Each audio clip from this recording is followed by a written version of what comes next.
सुरू आत्ता असलेल्या सरकारचा हा शेवटचा अर्थसंकल्प आहे आणि गेल्या आता 2-3 महिन्यानंतरच निवडणुकांची घोषणा होईल. निवडणुका समोर ठेवून सादर केलेला अर्थसंकल्प दिसतोय. अनेक लोकप्रिय घोषणा याच्यामध्ये दिसत आहे, चांगल्या प्रकारच्या घोषणा आहे, पण अंमलबजावणी करण्यास वेळ पुरेसा नाही आहे. प्रश्न एकच निर्माण होतो की घोषणा अनेक केलेल्या आहे, पैसाही मोठ्या प्रमाणावर तरतूद केल्याचं सांगण्यात आलेलं आहे, पण प्रत्यक्ष पैसा आणणार कुठून? राज्य सरकारवर 7,00,000 कोटीच्या वर कर्ज आहे आणि ज्यावेळेस एवढ्या मोठ्यावर कर्ज आहे तर ज्या नवीन योजना राबवायच्या असतील त्याच्यासाठी परत कर्जाची तरतूद करावी लागेल.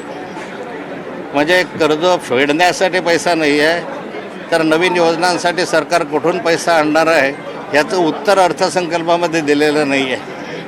पुढचं एकंदरीत पाहिलं तर अर्थसंकल्पाचं स्वरूप जे आहे ते असं लोभावणं स्वरूप आहे, चांगलं स्वरूप आहे, परंतु प्रत्यक्षाची अंमलबजावणी होईल की नाही होईल याबद्दल शंका आहे.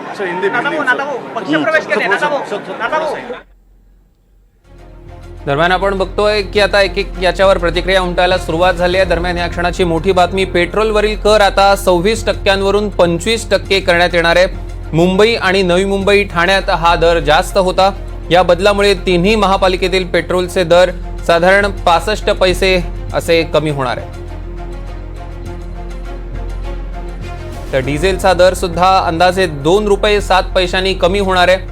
मुंबई आणि ठाण्यात, मुंबई, ठाणे आणि नवी मुंबई पेट्रोल आणि डिझेल स्वस्त होतोय.